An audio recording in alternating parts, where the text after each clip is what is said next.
Greetings, GameCola faithful, and welcome to the GameCola podcast. This is podcast number 104, and I am your host and podcast commander, Joseph Martin. With me today, I have a wonderful cavalcade, if that's a word you can even use to describe a group of people. We've got Anna Bryniarski, James Pelster, Diana Gray, and Alex Jedraszczak. Everyone, please introduce yourselves. Hi, my name is Anna Bryniarski, and I write for GameCola sometimes.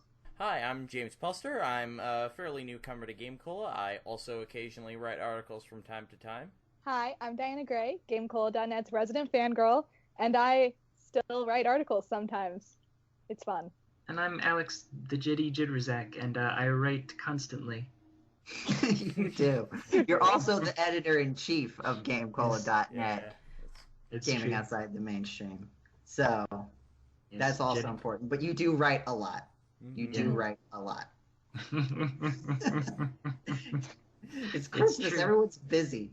I mean, it won't be Christmas when you're listening to this, obviously, everyone. It'll be January. But it'll have just been Christmas, so you'll understand. You understand. Please understand. Understand.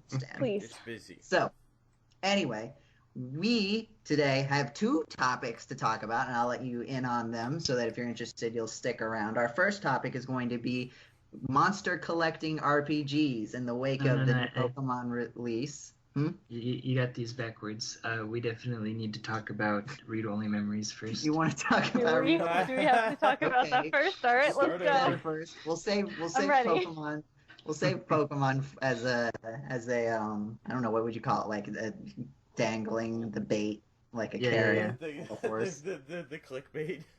So if you wanna hear about Pokemon, I guess you're gonna be waiting for a while, because what we're gonna talk about first is the wonderful point-and-click adventure game Read Only Memories, commonly referred to as ROM, because that's what a ROM is, a read-only memory file, and that's the joke. It's also, what is it? Oh, I can't even remember what the acronym is. I have it in. It's something I indie. had to look it up for my review.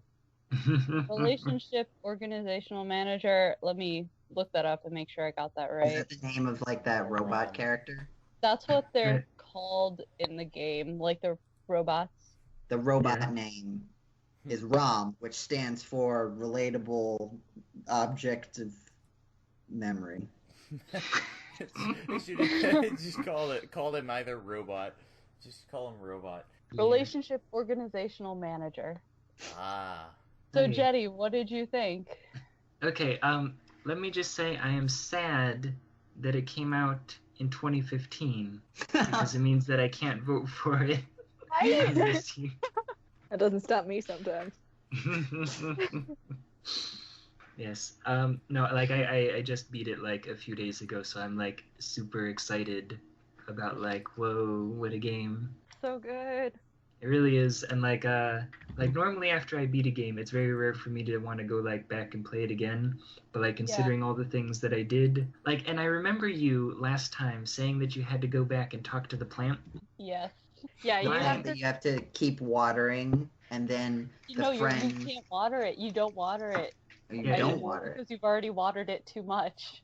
Yeah, it's like explicitly stated at the very beginning of the game, like, oh, you've definitely been doing this too much. I'm going to order some tools and like repot it for you, with some sandy soil. It's like, wow, Turing, you broke into my house and you fixed my plant. How kind of you. That's Also nice. not. Please don't break into my house. Why? Yeah, you have to talk to the plant in order to kind of make it live again. And if you don't talk to it, pretty much just let it die. Like, Talk to the planet, you get the bad ending. How Oh, often are you supposed to talk to it? I think what I did was every time like you're done with a scene or you're done with a place, you go back to your apartment and talk to your plant.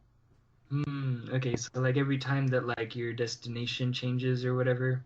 Up to like chapter 3, I think. Okay, because mine died like right when Turing was like super depressed over. Oh, sorry, spoilers. Oh! Oh, really? Bleeps and bloops.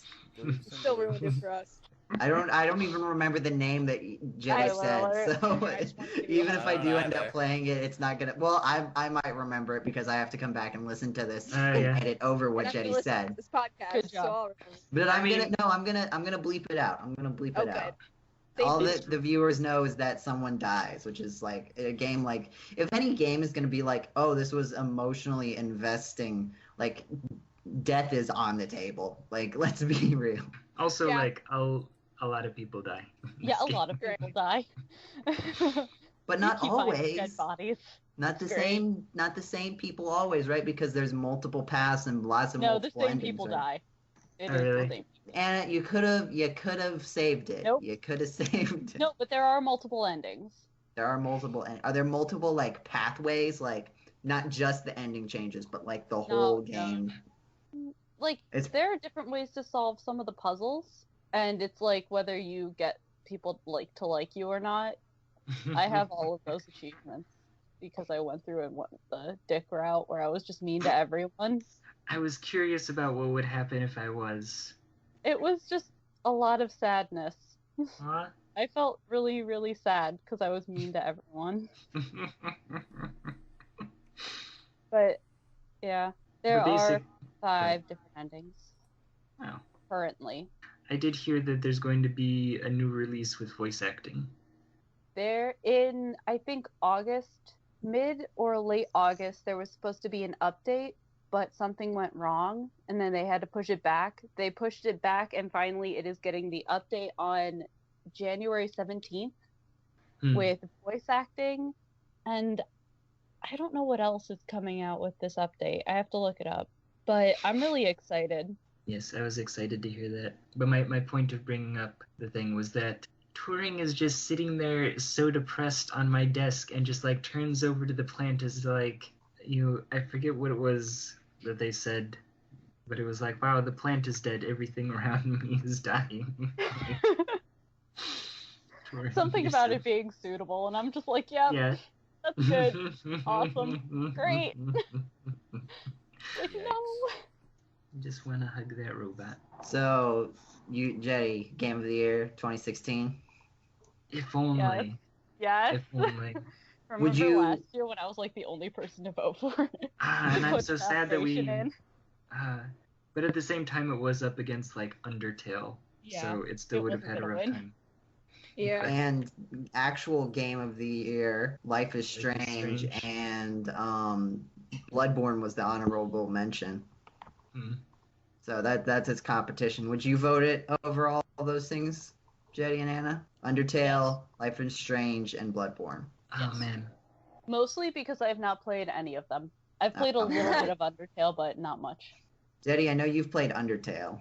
Yeah, and I'm also a huge fan of Undertale. I think, see, and that's the thing is, I would have gone for best indie game. I would have gone number 1 for Undertale, but for best story, I would have gone number 1 with Read Only Memories.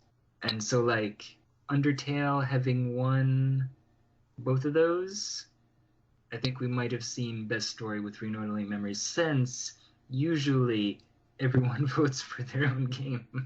Nobody votes for the same thing. In story, For anything on Oh, for any- GameCola video What game was- awards. there's not even a general consensus on some things. I mean, okay, like there are games that like a lot Never. of people played. Nope. I feel But like the when it comes to like the 10 years ago and 20 years ago and 30 years Oh, yeah. ago, those usually see a lot of agreement. Yeah. Or at least like there's a select few, because we always play games. The older a game, the much more likely that it is that a GameCola staff person has played it. Just because we all like to wait 3 years before playing any game that's come out, it seems. Yeah. So once you get to 10 years ago, then it becomes like Super Mario Brothers was probably pretty universally included in lists, even if it wasn't at the top. Just Yeah. because like is Super Mario Brothers. Yeah.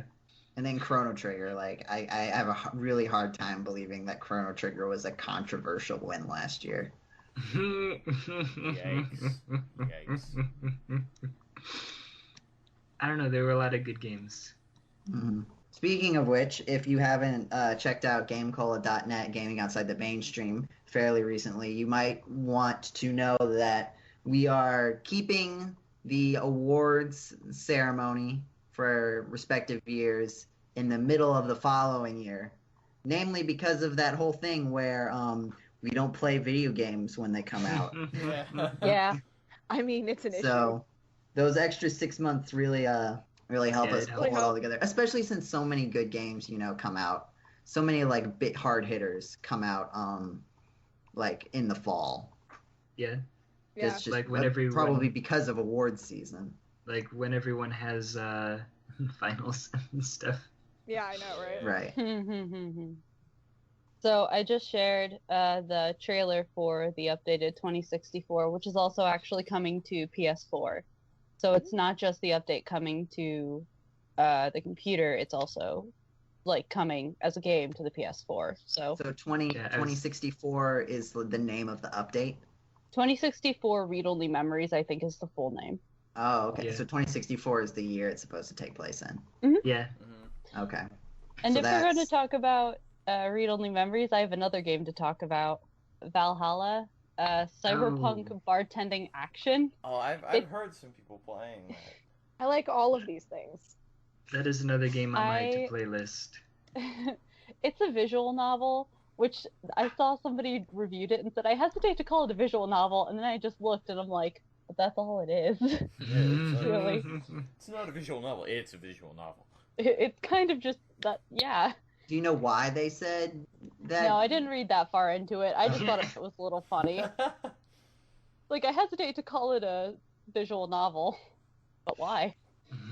Most of Maybe it it is was just you because sitting of there. maybe it was because like visual novels are often associated with bottom of the barrel kinds of games. Maybe. Maybe not bottom of the barrel, but they become increasingly prolific. And, there's a standard of quality that, other games have that you might not think visual novels have. There are certain ones that can be really good, but a lot of them are just considered mediocre, I believe. Even just because there's like a really low barrier to entry to make a visual novel compared to lots of other games. Yeah. Like there's at least two, and I think there are a lot more, honestly. I just haven't looked into it. But there are at least two like really streamlined make visual novel like builders. Yeah. And so like it's really just it gets down to the part like you just have to write it and come up with the assets, but like almost no programming knowledge required sorts of situations. Yeah. You don't have to have any physics Yeah. Ugh, in a visual novel. But Valhalla is really, really funny and really, really emotional at times. I'm just like, I wasn't expecting this from something that has the title Cyberpunk Bartender Action. Yeah. Kind of makes it sound like it's a Cyberpunk Bartender Action game. But yeah, you mix drinks and talk to customers. And also, there are a few Easter eggs where if you serve a certain drink to a certain person, you can get 3 encounters with characters from Read-Only Memories. Oh, wow. Which I think is really cool. That's And funny. I'm So wait, still it's made by playing- the same people? It is not made by the same people. It is made by Read-Only Memories is made by Midboss. Valhalla is made by. Because I guess my question is just like, what's the relation? It's like the same universe, and I think there are probably people who are friends, like within Okay. both companies, probably. It's- Tsukibon Games is the It's also developer. been kind of a thing in recent times for like indie developers to kind of be like fans of each other and to weirdly like insert their favorite characters from other games. Like I saw it a lot with like the guy from Hyper Light Drifter. Mm-hmm. Is like he just popped up in like the background of like 10 different games like around that time because it was really popular. Mm-hmm. I guess Like cross sometimes- promotion too, of like, hey, look, we've got this guy. You like this guy, right? Come on down to ourgame.com where we'll sell you a video game with the thing that you like in it, probably. Yeah. I'm sorry. I just looked up the Valhalla website. There, the website's URL is waifubartending.com. Yes! Oh, yeah. Yes! I showed it to, like, when I first bought this game, I showed it to my roommate, and I was like, this is what I'm doing with my time. About this game, on the Steam page, it says Valhalla Cyberpunk Bartender Action is a boozem up about waifus, technology, and post-dystopia life. And that's everything I've been looking for in a game, obviously. So why not? So It's really good. So Also, there are talking dogs. Sorry. Oh. So it seems like read-only really sort of like, I don't know, I didn't hear much about it aside from Anna for the most part. Does that seem the same to you, or was it maybe like a bigger hit on just channels that I wasn't exposed to? Not like literally YouTube channels, like just channels of information, grapevines and such. I don't know, because like, I mean, I definitely heard about it. I'm sorry, the website for Valhalla is just so incredibly, like, meta. Like, I like to frequently ask questions. Can I romance people? No, the waifu thing is just an epic prank to make people buy this game. Yeah. And all of the screenshots are called waifu abuse and then a number. Oh. .png. Oh. Even the ones with sad. guys in them. It's hilarious. Jesus. It's amazing. This makes me want to buy the game all the more. Unfortunately, I don't have money. Can we also talk about Chad and Oliver? Yes. Every time. Okay, so there's an option towards like the end-ish of the game or middle of the game when you're with the two, as I called them in my review, punk-ass children. Where you get to say something, and then the option I always choose is, "You two are cute." Yeah. They're the fucking cutest couple ever. Yeah. I actually chose I think the second option. I don't remember what it was, but I sat there for like a full minute, like, do I want to say you two are cute, or do I want to say like something that I should say instead? I always say you two are cute. Even when I was being a dick, I said you two are cute. So how's progress coming along in that review, Anna? It sounds like you've been involved with it. Working on it. The thing is, I'm wondering if I should wait until the update comes out before actually publishing it and finishing it, but I've been working on it. I mean, you could always publish like a follow-up. I feel like I should do that. Get two articles. Yeah. There you go. Two articles with one game. Because, you know, I have literally no time to do life right now. God knows that. Some of my favorite parts of this review that I've written so far are also everyone is gay. Everyone, even your sister, which is canon. Your sister is gay in this game.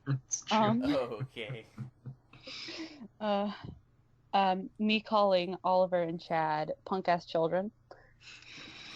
A literal cat lady is something I've written.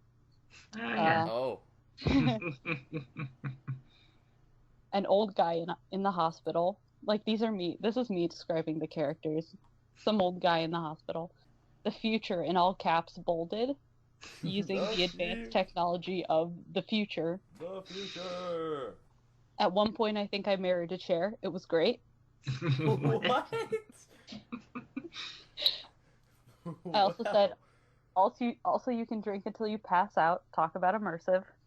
Wow. Okay, like so until it's your character passes out, until you pass out from spending so long playing the game, pretending to drink. No, your character. That's funny. Is that like I don't think I ever used the drinks myself. Oh, I am going through and getting every achievement. The only achievement I haven't gotten is the one for playing the arcade game, because it's kind of broken. At least for me, it is. Mm. But yeah. What was it? The time that you're supposed to like get one of the hybrids to like take you into hybrid night. Yeah. I couldn't, like, I had so much trouble with that because the one guy kept wanting you to like flirt with him. I was like, I don't want to like lead you on.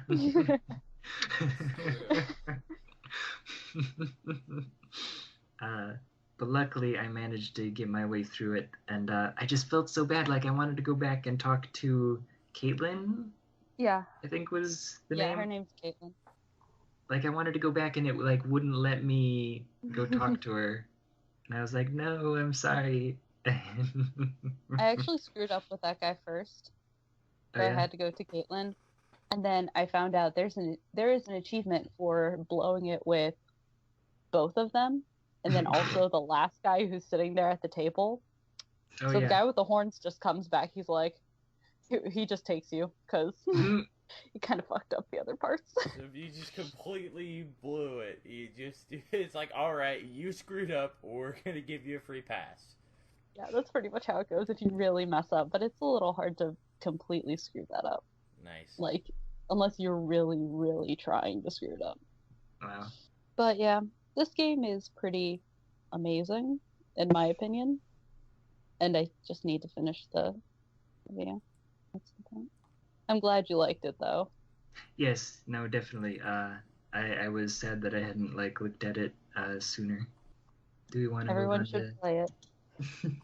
Are we ready to move on to Pocket Mans and other mans, not just the pocket ones? Yeah, Okay, Digimon. I guess. So, Monster Rancher. no, you gotta Manster and then Rauncher. It's Also, wait. It's Munster. You capture types of cheese. I have something really, really quick to add about the voice acting. Oh, okay. For the update. I believe the woman who is doing the voice of Turing is also the voice of Clementine from the Telltale Walking Dead. For real? game. I think so. Yes. Yes. Oh, that's cool. I think so. I have to look it up again, but I believe so. And also, a YouTuber that I recently started listening to his music, Nate Wants to Battle, is actually doing the voice I like in the him. game. He's doing the voice of one of the punk-ass children. Yeah, oh boy. I love doing him. the voice He's of Chad. It's really exciting. Wow. But yeah, I'm really excited for the voice acting. But that's all I wanted to add. Also, at MagFest, they're going to be there. I'm really excited. Yeah, I saw that and I was like, oh, this is for Anna. Like, I'm excited. That's I'm gonna gonna be wear fun. my Turing shirt. Well, we'll get to Magfest in a bit. Let's move on to Pocket Mans. Okay, And sorry. Jeddy's other topic that he brought to the table today. Yes. Jeddy being very proactive this podcast. Yes. Um, No, I like watched. It was just like the collection of all the cutscenes in the entire game, because it had been brought to my attention that like things are kind of different in this game and it's weird. I mean, granted, the most recent Pokemon game that I've played being the original. But I feel like even so, like I hadn't heard of anything like this in other Pokemon games. But like it seems like such a departure is how weirdly like story based it is. Like it doesn't seem to be the same. You collect the monsters, you go fight a bunch of gym leaders, and you be the very best. It seems to weirdly have some sort of story that didn't really make a lot of sense to me. Well, to be fair, you were just watching the cutscene. Like, I don't know I mean, it's true. where they drew a line on like what's a cutscene and what's like just dialogue that's in the game. That's Because true. there's plenty of parts where like it clearly like fades out to cutscene, Yeah. and then there's also parts where it's just like the camera shifts, but you're still in like the regular game perspective. It's just Yeah. like there's text popping up and there's important context that's gathered then. No, Like, this one was pretty limited to like cinematic cutscenes. Okay, yeah. Then there's a lot that you would miss there. It's definitely a lot more the character interactions are a lot more cinematic. Yeah, I agree. And there are a lot more like bits between the characters rather than just like because I guess I'm trying to go back to X and Y because that would be sort of like the last time where they were building their own story around it. The thing about X and Y is that it was very much, and X and Y spoilers, but it was very much like, even though it was kind of more cinematic, it was still also like the plot itself was very standard fare for Pokemon. Yes. Like, oh my gosh, look at this bad guy who wants to, reshape the world using the legendary Pokemon. That rascal. And he has a team that steals Pokemon from people. Oh, Yeah, he's got a team that steals Pokemon from people, and they think they're the best, and they're not, and they're all jerks, and we beat just them. because they're jerks, and then you just sort of like stop them, and then it's like, oh, okay. Okay, well, that was and fun. then like you just finish the game.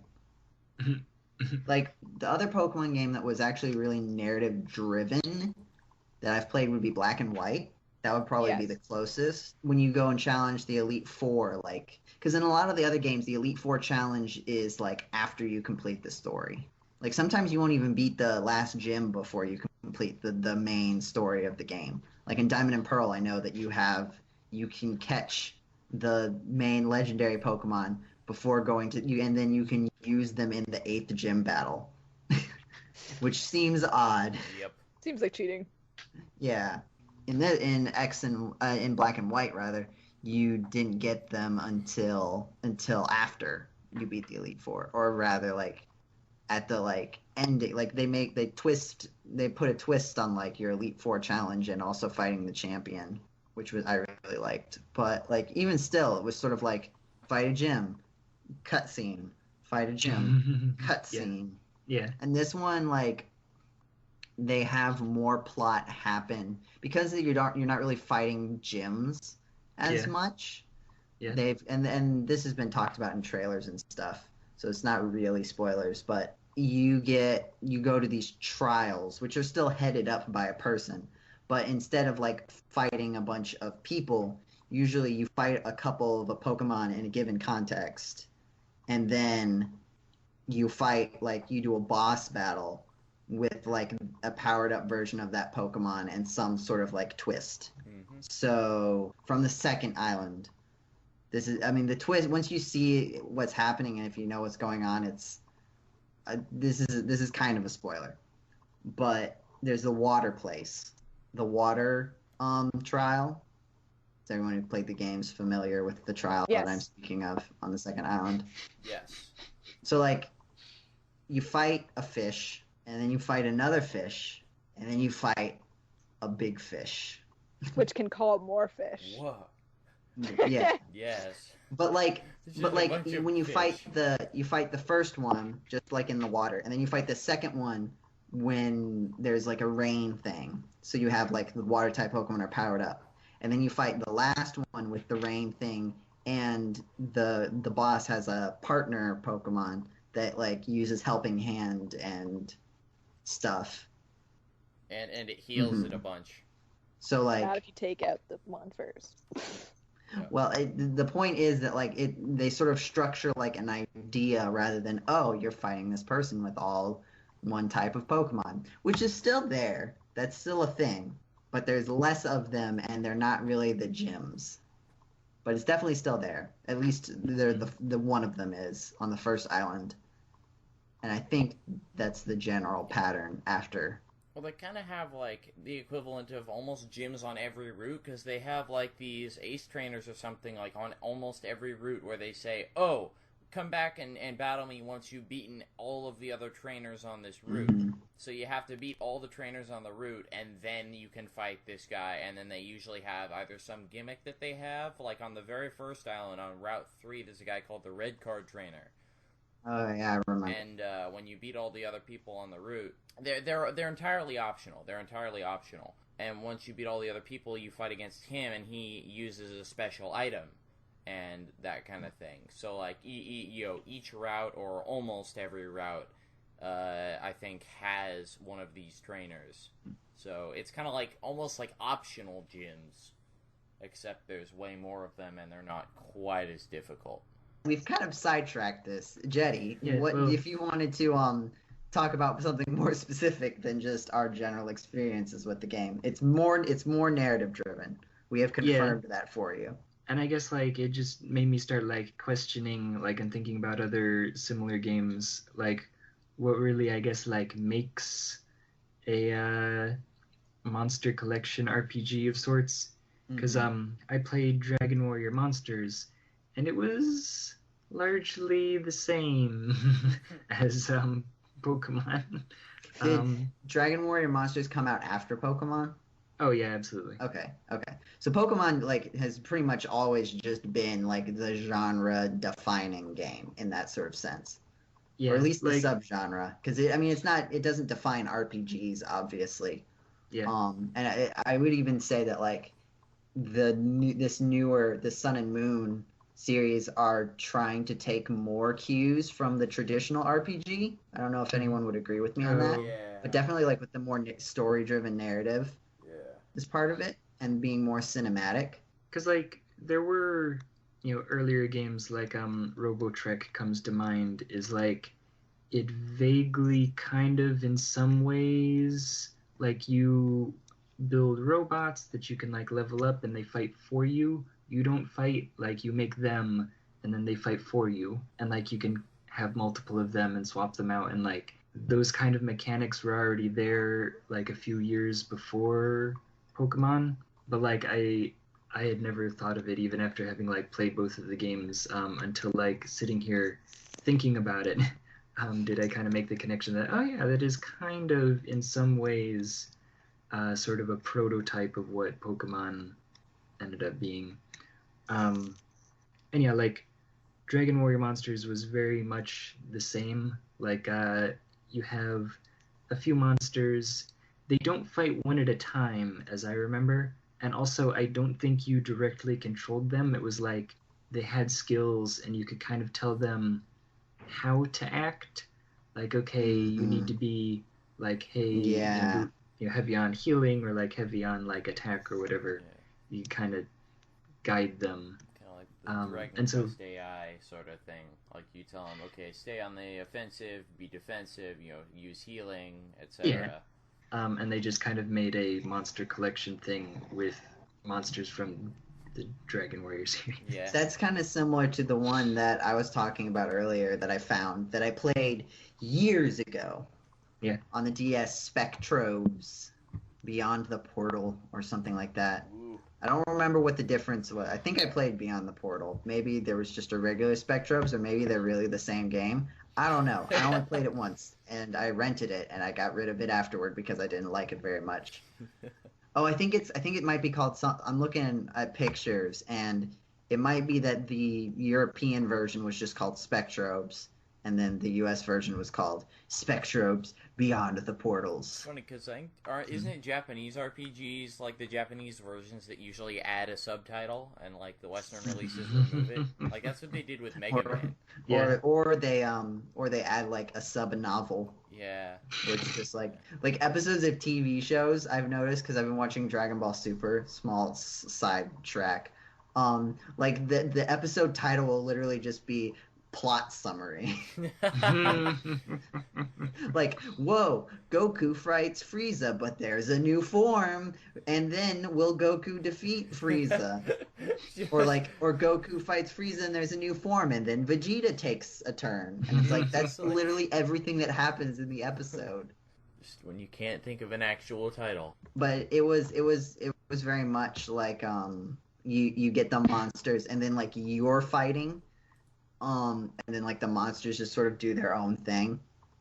But it was like you had like a 3D, it was like an action sort of thing. I think I haven't played Kingdom Hearts, but I've seen gameplay, and I think the battling was kind of like Kingdom Hearts in that sense. In that like you had the character that you were controlling, and then you were in that sort of plane of like a battlefield, and then you like walked around and then fought people, and then the monsters also fought stuff. But like they were just like really inconsequential. I feel like the most important thing really was just like your skill, and like all the monsters kind of did the same thing. There's just different numbers, and then maybe like types, but like not like a type system. Just like more like, oh, this enemy is weak to ice because it's a fire enemy or something like that. Yeah. But like it didn't have like a type. Like two icy kind of enemies might have had different weaknesses. There wasn't like a general theme to it, I guess. So it was more specific. I don't know. It was weird. I remember that I just didn't like it very much. Possibly because it was just too complicated. You also collected like fossils and then regenerated them, and then to get them into monsters, you had to like walk around with them like as in their tiny, not battling form for a while. Oh, It was I just see. kind of like, why would I Like ever eggs. switch off of the ones that are already ready? You know, Yeah. like Pokemon puts pressure on you to like change up your team because like it might not be well rounded, and they kind of like make sure that you can't have a fully well rounded team early on in the game. But you don't need one. But like they make it so that like, oh, you can make it with 4 Pokemon and have a perfectly well rounded team for all those situations, but once you move on, like you're going to need more, but we're not going to give you those until you move on, right? So like I was kind of like running around like this because like I always try to build up a well balanced team like immediately just because I like that. But like I was really struggling just because like there are lots of Pokemon that are just sort of filling similar roles, and you can like have a decision. Like there's one part where like you can get a Magnemite or a Pichu, and like you don't need both. So you pick which one suits your team, but then like you have lots of situations like that, so that you don't really build up the team until like you get to where you would need it. So it's kind of like a plot. And so that you have to get used. Well, you just gotta it's just trying to keep it so that you always feel like you can switch out and change your team instead of just sticking with the same one. Because I feel like lots of even just regular RPGs either have an issue where you always feel like, oh no, why would I get this? Like you get a new party member, right? And you're like, it's either a situation of like, oh, this is a new party member, but like my regular party is solid and I know how they function together. So I'm not gonna get this. I'm not gonna insert this into my limited team demographic. Or the game's just like, no, now you have to use this character. Yeah. Like you get a new character and they throw away an old one, and you're like, now this is your team setup. Have fun. Yeah. I actually don't agree. Like, not that I don't agree with you, but I don't remember how I was in like Alpha Sapphire or anything before that. But I usually get my team together fairly quickly and don't change at all. Like I just power through everything. But okay, with Alpha one Sapphire. team, and that's what I did this game. Alpha Sapphire, right? Did you play Ruby or Sapphire before? No. You didn't. No.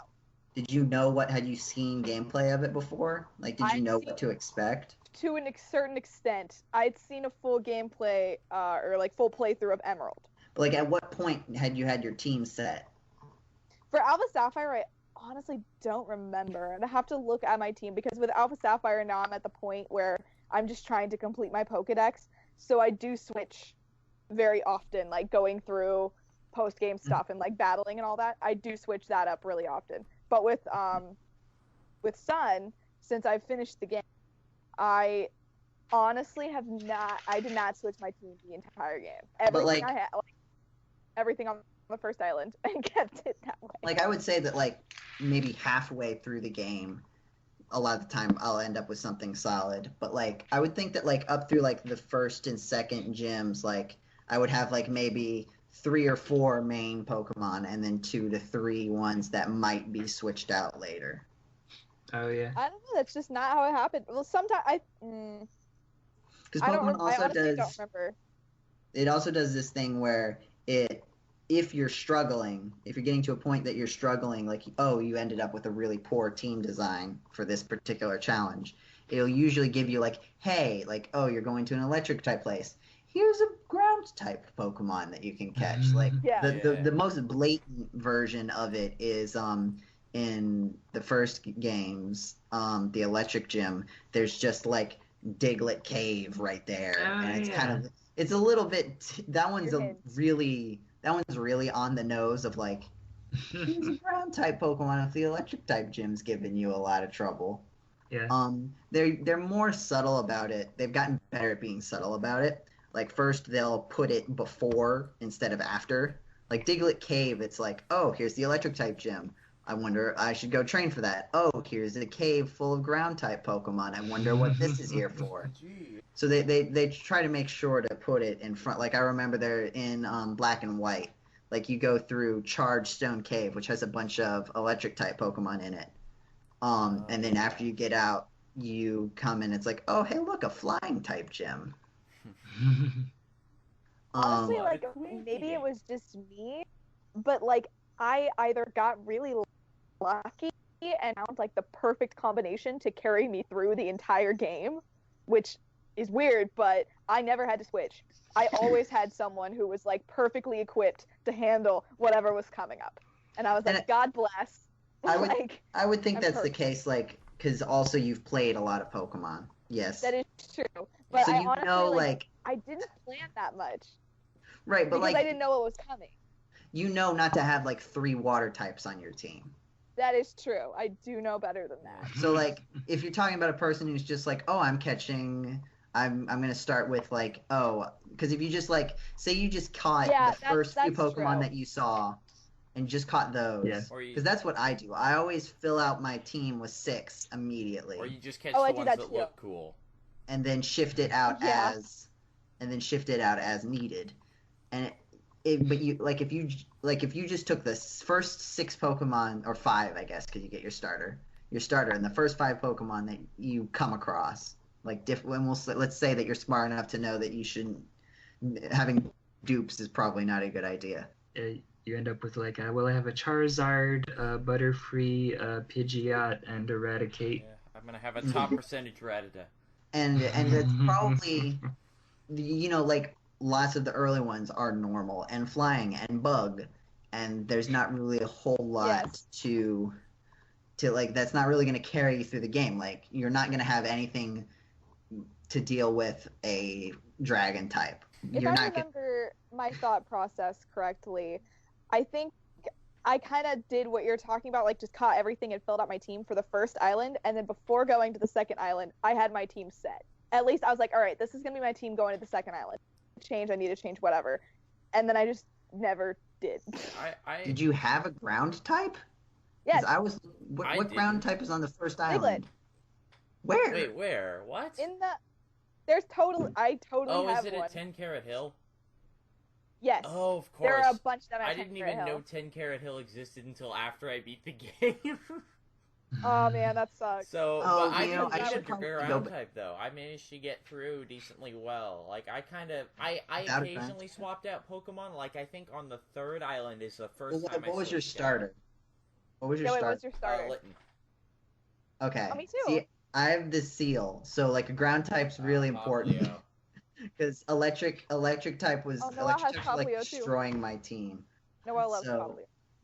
I like Poplio. Yeah, Poplio. I do too. I have one. Apparently, it got a bunch of hate before the game even came out, and I was so It did, sad. it It did, I and was it's so sad because it's so Yeah, cute. it is definitely the cutest of the 3. It like comes out and it like takes a bow, and like how can you like Litten's just a cat. Like it's Hey, like I mean shut like up. Lay but off no, my no. cat. Look, I'm just saying like My I could cat's look at- wrestler. I Well, could look beat at a out regular Poplio. cat and get everything that Litten does. Now maybe its evolutions are different, but like Litten itself, I could look at a cat and get pretty much everything Litten does. I like cats. And that's fair. I'm just saying that I don't know any seals that come out and take a bow. Litten just does normal cat things. Until his final evolution where he becomes a cat wrestler. Which Yeah, Luchador. I'm still cat. not sure how I feel about that. I kind of love it. Also, mine's a girl. So, It's like, we really that is a wanted to thought. do fire and fighting. All right, Diana, I have to post Yeah. this. okay. yes. Okay, I had that I've thought. seen that. I know. Yes. Seriously, It is the greatest of things. for context for everyone, James just sent me a picture of the Dartrix. Rowlet evolution, Dartrix. but colored as Miles Edgeworth. Yes, that is very true. I did see a lot of art of that going into the game, and you do not know how close I was to picking Rowlet just because of that. But now I have 2, so it's okay. I have my Rowlet. I almost did, but I'm not a grass type starter person. Like I usually go fire anyway, so it works. I just wanted my cat. I'm definitely going Firestarter when I get the game. Yep, I've gone Firestarter It with is every great. game, just based on a habit. The only Same. game I didn't was Alpha Sapphire because I knew I would need a strong grass. cheating a little bit, but you know. Okay, wait. Can I ask a question? It does not have spoilers. Okay. Okay. I'll keep it spoiler free.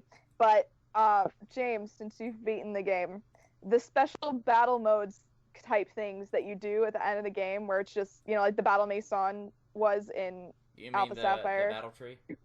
The battle tree, yeah. Is that ridiculously difficult? I haven't gotten there because I haven't beaten the no spoilers battle that you have just before it.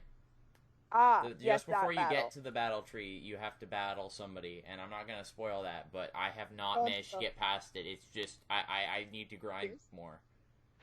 Well, for everyone, just so you know, it's ridiculous. Like, it's so difficult.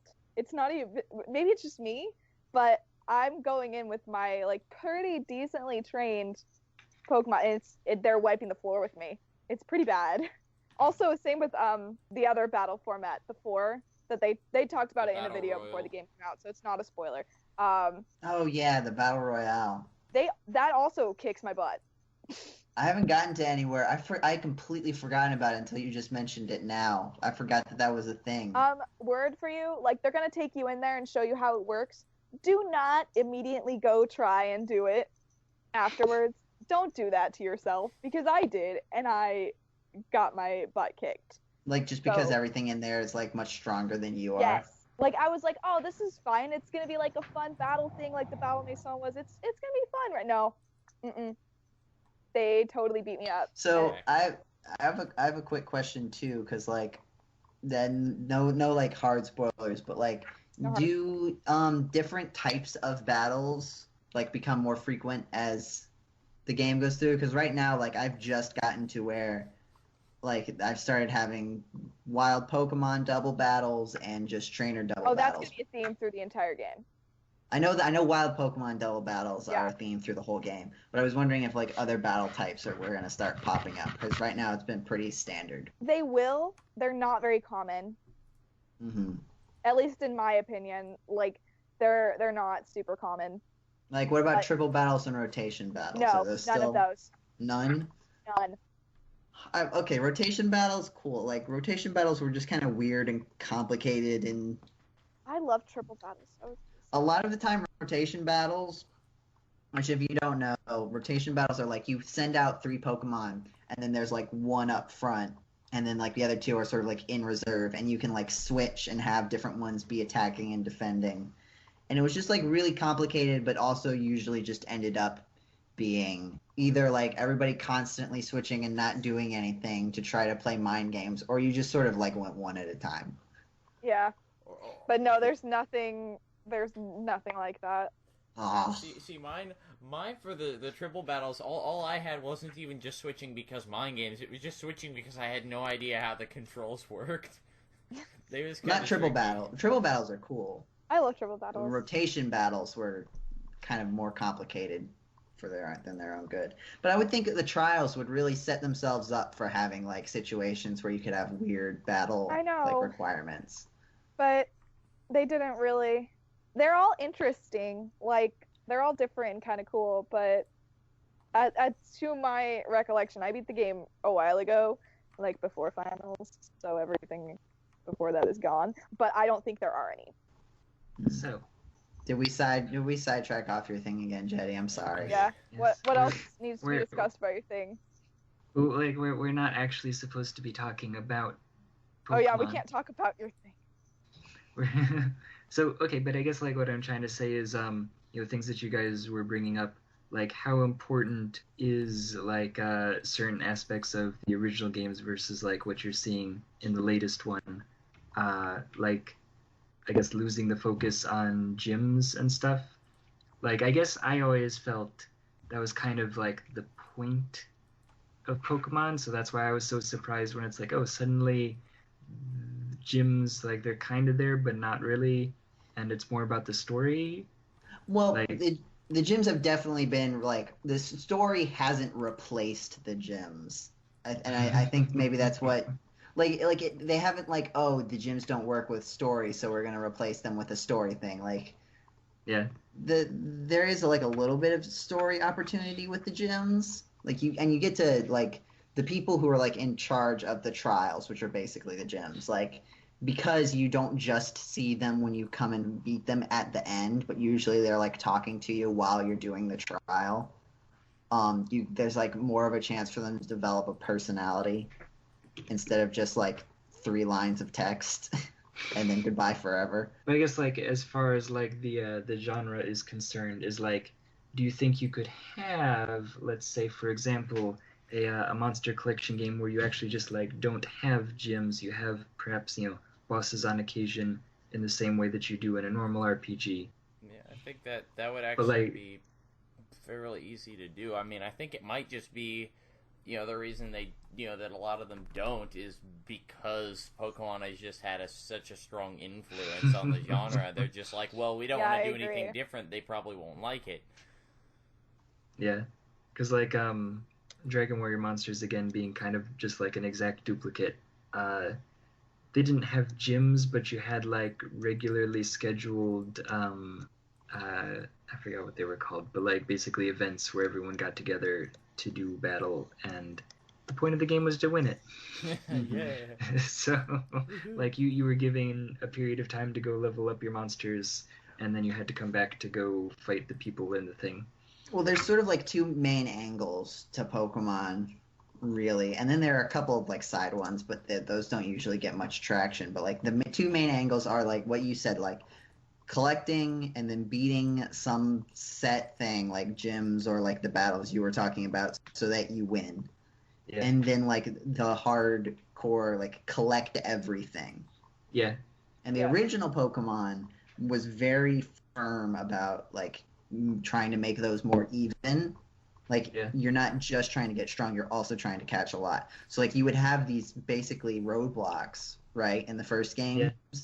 Where, like you said, hey, you need to catch this amount of Pokemon to move on. You need to have this many slots filled up in your Pokedex before you can move on.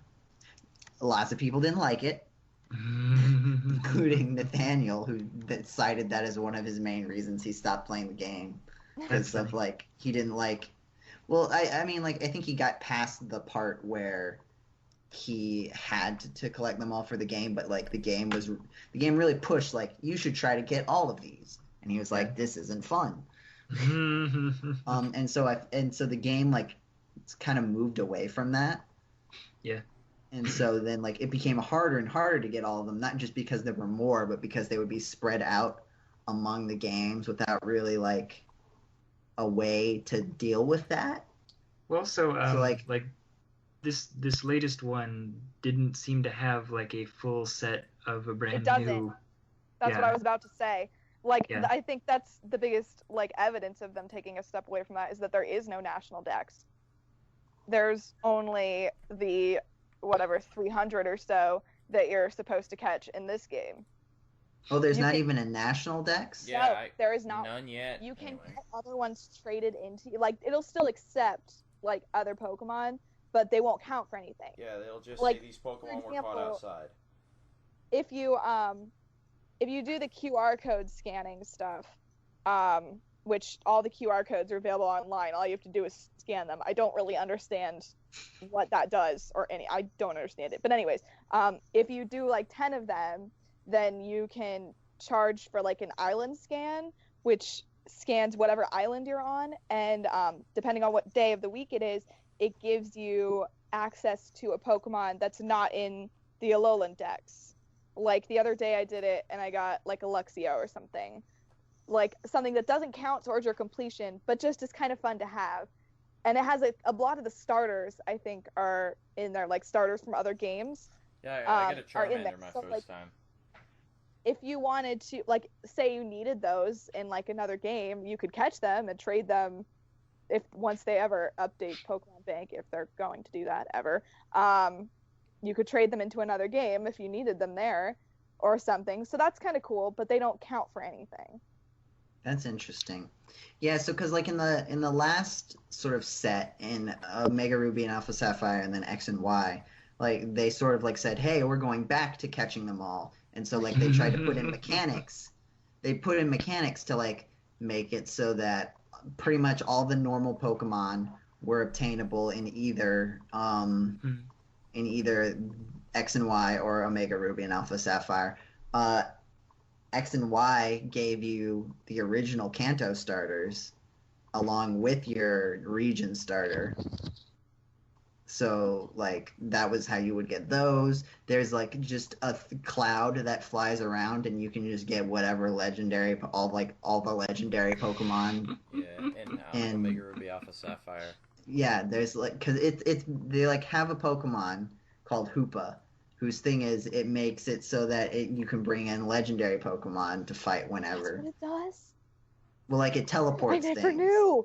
I got the special thing for one. Hoopa a while Yeah, back, me too. but And I've never tried it yet. yeah, neither have I. Cool. So, like, that's how, so they're like, and this is how you can get all the legendary Pokemon that are usually, like, event exclusives.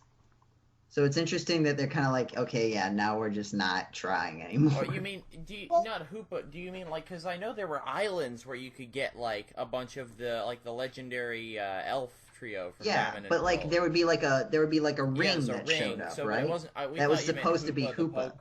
That was supposed to be Hoopa? Yeah. Huh. I didn't even realize And then you don't catch Hoopa from it. I suppose but, like, it makes sense. The idea is that it's supposed to be Hoopa doing that. Interesting. Never knew. Lore. Fancy. But yeah, so, like, that would be the other thing that games would be able to try to do. And, like, since Pokemon is having such a hard time making that work, I could imagine that, like, even though it's something that you could have in another game where it's like, hey, the main thing is to try to get all of these, like, making that, like, fun for a large enough group of, like, there's certainly people who would be into it, but, like, would there be enough that it's worth making that the focus over just winning, which seems to be more universally accepted as a goal? Yeah, because I mean, doesn't Final Fantasy and, like, a couple other RPGs have, like, bestiaries and stuff that, like, once you encounter a monster and, like, sometimes you don't even need to defeat them. Like, it adds a page to your bestiary, and then, like, sometimes defeating them gives you an extra bonus or something. Kind of like how catching gives you more data in Pokemon.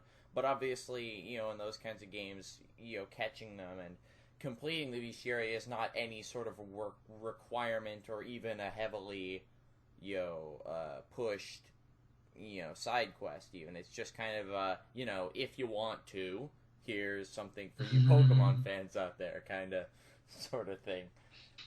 I think that's frequently, like, sometimes that's what games tend to do. They try to be a little bit more lenient on pushing big collectathons or something, if you will, on the player, because they know that that's not everybody's cup of tea, and they want to be a little bit more, they kind of want to be a little more broad with who they want to entice to play the game. You're like, I'm the person that will do the broad collectathons because I am like a perfectionist and have to have 100% completed everything. Yep. Still working on it. But so, like, I guess the really roundabout answer to your question then, Jeddy, is that yes, you could have other types of elements and it would still work as a game, but it would probably just not be as popular. And therefore, it's just, since Pokemon already kind of figured it out, quote unquote. And I guess that's kind of like what I'm wondering is, like, why don't we see other games of this type that are quite as popular?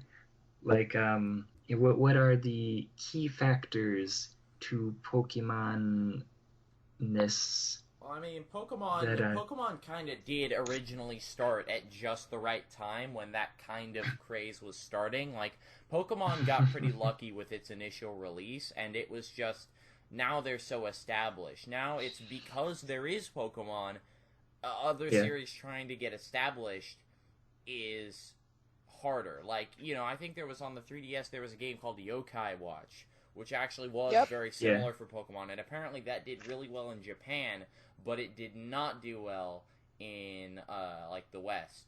And because of, possibly, and that could have been because, or at least partially, I would bet that it was because of just how strong Pokemon is all over the place. It's kind of like, well, I like Pokemon, but I've never heard of this game before, so I'm not sure I will want to risk spending money on this game that could just be a knockoff.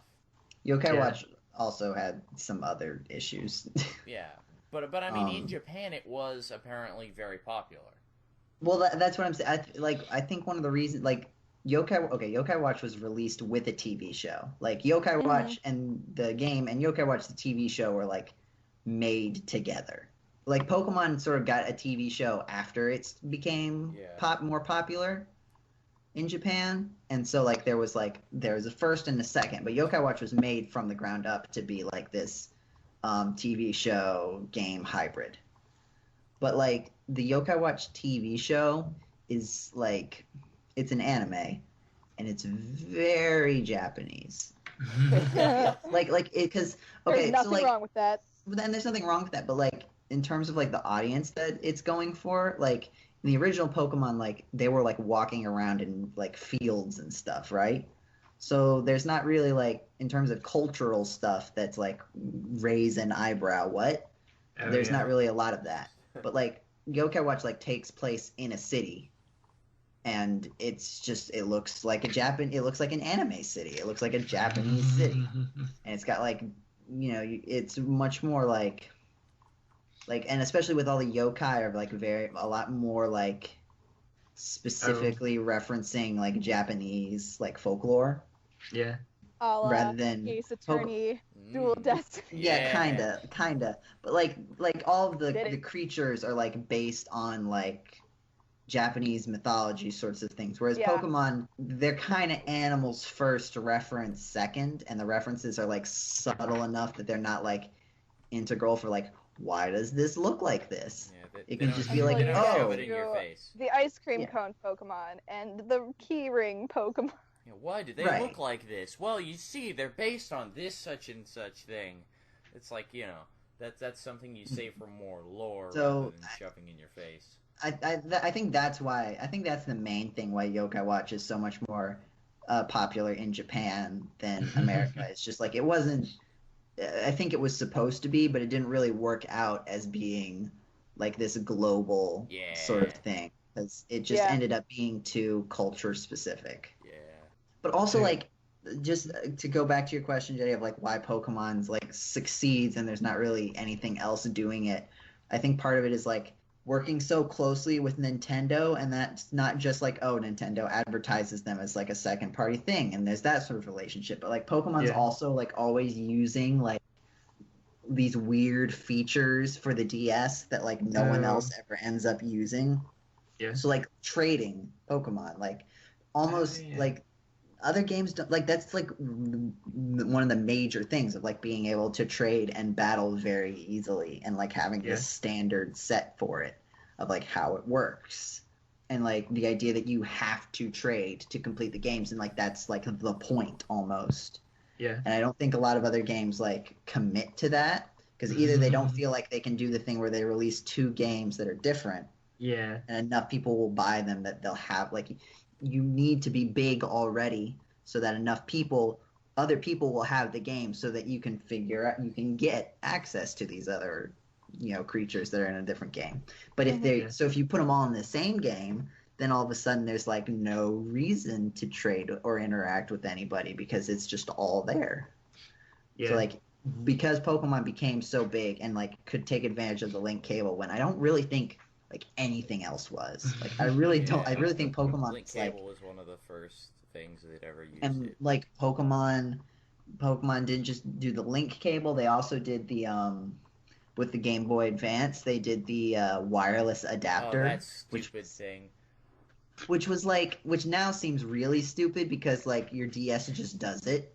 But like it was this thing that you attached into the wired connector port onto the link cable port, and then they could communicate. If you both had them, you could communicate wirelessly. Well, but it was, in fact, as it turns out, very dumb because you couldn't use the link cable for those games. Like, it wouldn't let you. Right. Like, it wouldn't let you use them for Fire Red and Leaf Green? Well, you could trade and do very simple battles, but a lot of the special features that those games touted, you could only use the wireless adapter for them. And yeah, the games were supposed to come boxed with them, but all I know is the copy I bought when the games were first released didn't come with it. The ones that I remember that the ones that we bought did have them. Yeah, because they were supposed to be shipped with the games because that was the only way to use their advanced features, and nobody I knew ever had one.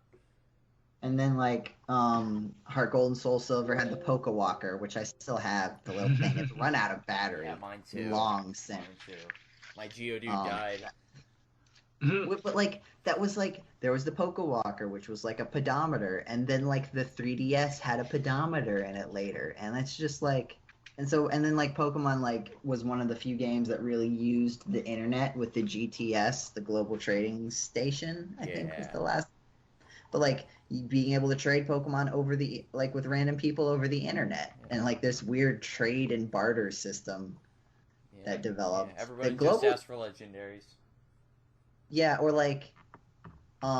asking for shinies or something like that. I saw people on the GTS who would name when they would bring up the trade menu or trading with people across through the the nav or the social nav in ORAS that said literally they named Pokemon shiny please.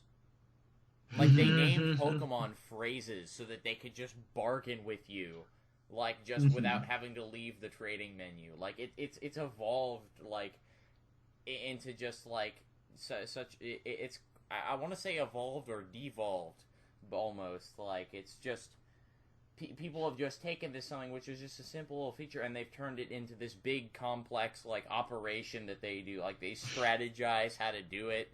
It's just evolved and grown way above what it started out And then, all the cool stuff that's in there is just in there as everything a legendary Pokemon. What do I need for that? Oh, you need this legendary Pokemon, but between level 1 and 10. Yeah, which is physically impossible. Because they want a lot of the time is impossible without cheating. Because and the reason people want that is because then you can either because you can EV train it and make it as cool as you want. Or because they're putting it up there because they don't actually want anyone to take it. They're trying to do a cloning glitch. Yeah. And they don't want you to actually take the Pokemon after they clone it. Yeah, probably because they just want something that's hacked in without having to hack it in themselves. Mm-hmm. So it's sort of Pokemon is really only able to work because it has this huge supporting infrastructure. And can work so closely with the wireless connection features and internet features and just take advantage of them really before anybody else gets a chance to. That is a good point. I guess one example of a monster collecting RPG of sorts that did things completely differently and also very much failed. I don't think anyone ever really played it. Yet somehow they had 4 or 5 games. Monster Rancher. Oh yeah. I remember the name, but I don't remember anything about it. I remember Jeddy talking about it on a podcast a long time ago. Yeah, that Yes, might be. I do still someday perhaps want to have a Monster Rancher competition for GameCola Monster Rancher League. Well, but you would have to own the game though. I'll get it. You have to own the game and a bunch of other CDs, and nobody has CDs anymore. Oh. Because you have this looks so that weird. You have to do? You have to put random music CDs and stuff into your PlayStation. Yeah, any other CD.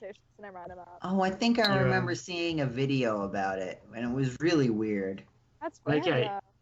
It was really cool in concept. But the thing is that there was literally 5 different types of monsters, and then each of those had maybe 5 palette swaps. And then you get one monster. That was your monster, and you train that, and it's just finally getting good. You're doing great. It's, powerful. Oh, it's getting old now. Oh. And then it dies. Oh. And it's that's horrible. Couldn't you just read the disc again? Rip in peace. I mean, you could, but you have to start again. Oh. And wow. That was just part of the game is that you raise this monster and you get so far in the league and you do kind of get there's no real there's even less story than there is in Pokemon in Monster Rancher, at least in the first 2 that I played. like it was fun. Is like you would raise your monster and train it, and like I don't know if anybody played like Princess Maker or any of those like similar games where like you have a daily list of things that you do, and it's like, well, do you want to go to school or do you want to work in the field? And it's like, oh, well, that levels up your strength if you work in the field, but it makes you smarter like Sims, if you go to school. Kinda. Because during The Sims, I think like during the like each day you have like a specific amount of time you have to choose to do different things, and depending on what you do, it levels up different skills, etc. Yeah. I think that's how some of the earlier Sims games worked, at least. Yeah, like basically you have your one monster and you do that stuff, and then like randomly stuff will happen, and the guy will be like, "Oh, I'm going out to like explore these ruins, and I need some help." And so you like bring your monster with you to like bash down walls or whatever. Like depending on the obstacles, the monster that you have and the way that you raise them could do better or worse on different ones of these. And I don't know, like it was kind of fun, but it's a very clear like, oh, they were trying to be creative with the genre, but they missed basically everything that made Pokemon. You know, you only get one. There's not really that much variety. And you don't like, get to, like, there's no choice involved. Like in Pokemon, you get to pick which ones you get to keep using. Even from the very beginning, you get to pick the one that you want to start with. And this one, it's like, oh, well, it's cool that it's random, but what I'm actually going to do is reset the game and find a different CD. But maybe that's what they meant for you to do. Who knows? It's just like, hey, if you don't like it, get a different disc. It's simple. We're not gonna let you cancel it, but this one's a red It's blob. fine. That one's a green blob. I have the blue blob. Darn. This one's the Christmas blob. The Christmas blob. That's right. It's like Obviously, type that is Santa. the best one. Yeah, like apparently if you like, there were certain very specific CDs that if you put them in, they would get you very specific monsters, and if you put in a lot of like Christmas music, it would actually give you Christmas monsters. That's kind of funny. That's kind of cool. There were some creative things that they did with the game, but in general, it was no Pokemon. And I guess it's no good. I guess that's the thing is like I feel like while you don't really need gyms, you do need some sort of like progression other than just like, oh, well, I went to this league and now I'm going to this league. With Monster Rancher, I guess that's what it is. Is like you didn't go anywhere. It was just you are at your ranch, and then events happen on certain dates that like, oh, well, now we're in the Coliseum and we're fighting. Or like, oh, this guy came to my ranch, and then we go to this other place where we do some sort of puzzle thing. So I guess I feel like the being in control of your own character is like a important thing, and having like a decent variety. Like it doesn't have to be 150, but having more than like 5 pilot swapped monsters is important. Yeah, that seems good. And stuff. Do we want to do a quick run through of games we've been playing? I've already talked about Pokemon, so I don't have anything else to add. Well, I have been playing Read Only Memories. So we've covered that. Have we? Yep. Yes, we have. We're coming up at an hour and a half. We have covered. Has anybody been playing any video games that we haven't already talked about on the podcast today? Me. What have you been playing, Diana? Well, Noelle and I have been playing the Mystic Messenger Christmas DLC. We fell off the bandwagon for Mystic Messenger after we finished all 5 guys and did all the bonus stuff and all that. But we got pulled back in because Christmas DLC. And so now here we are again. Free DLC? It is free as like it costs hourglasses, which you get in game. Like you can, it's one of those things where you get them, but you can buy more. It costs like 100 hourglasses, and thankfully I had like 300, so let's go. So now we're back to the system of waking up at odd times and doing chat rooms with our boys. It's very fun. Oh, she's checking right now. Do we miss a chat room? I don't know. we missed notifications for one when we were together, and we were heartbroken. Aw. So we gotta get this. Oh no, there's a chat room. Oh god, you guys, we gotta hurry this. Stop the podcast, quick. Other than that, I have been mostly Pokemon. Actually, that's actually pretty much it.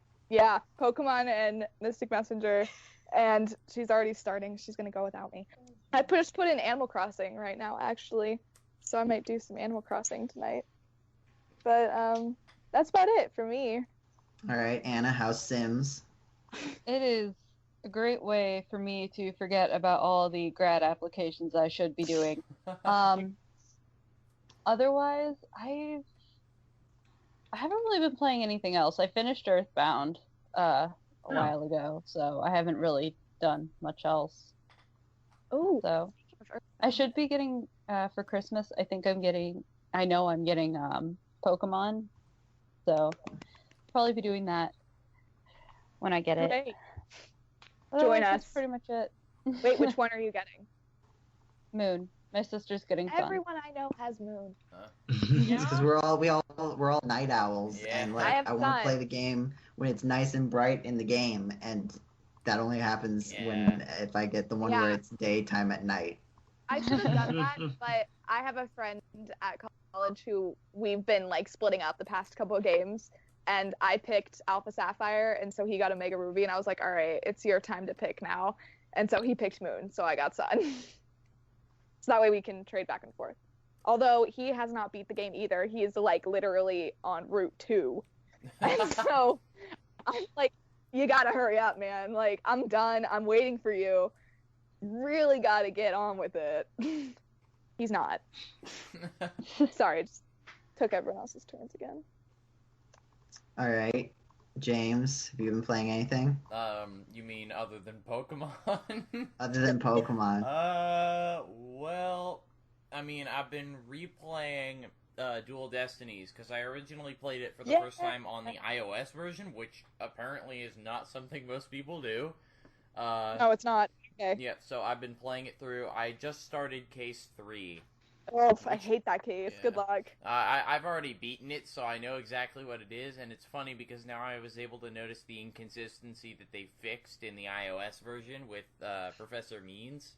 What is that? At the beginning of Case 3 on the original 3DS version, which came out first, at the end of the case, spoiler warning, you find out that Professor Means used his spear to basically hold up like a prop to hold this person in a pose to disguise her as a statue under a cloth.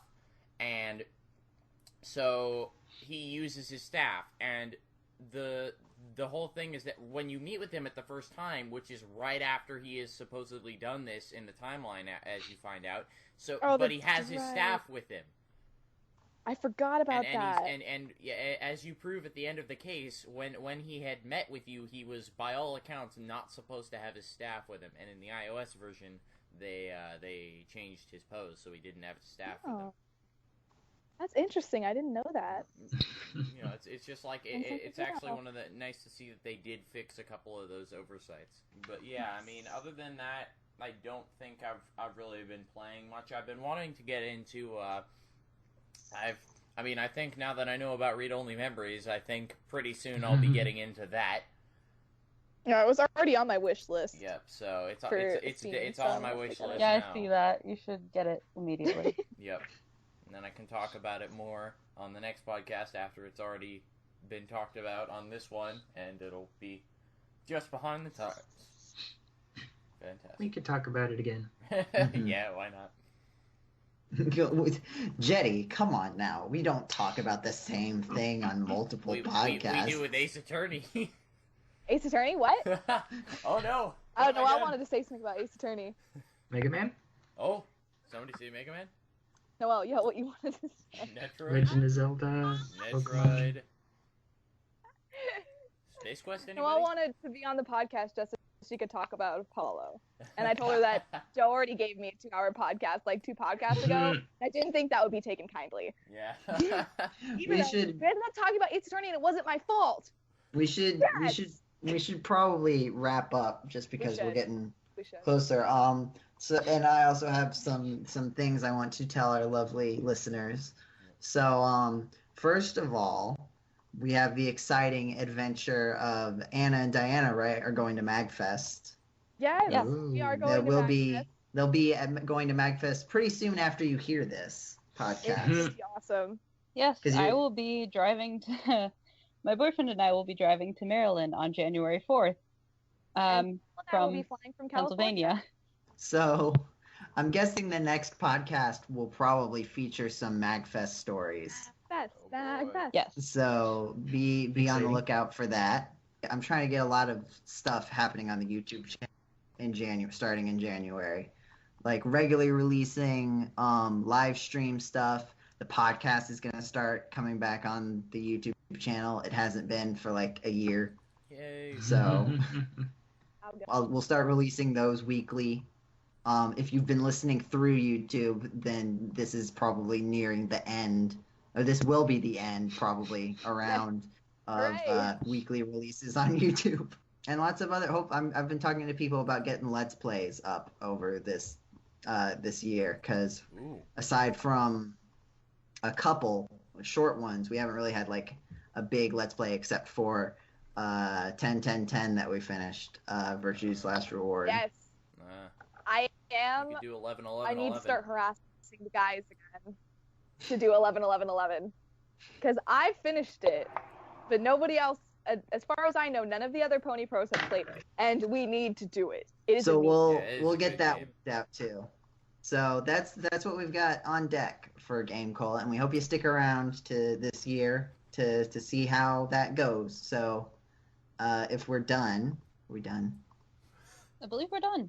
I think so. Thank you for listening to this edition of the GameCola podcast. If you liked what you heard, be sure to check out other podcasts and other articles on our actual internet website, GameCola.net, gaming outside the mainstream. You can also check us out on YouTube, seeing various Let's Plays and other podcasts that we do at gc.net. The letter G, the letter C, the word dot, and the word net. You can check us out on Twitch, where we do live streams that are later posted to the YouTube channel, twitch.tv/GameCola. You can check us out on social media channels such as Facebook and Twitter. Just search GameCola and you'll find us. And if you'd like to email us here at the podcast, you can do so at podcast@gamecola.net, and we will read out your question or questions or comments and answer them if appropriate. We will. Yep. Definitely. Send us an email. All right, well, thank you again for listening. Have a wonderful day, and we will see you next month. Goodbye, everybody. Bye.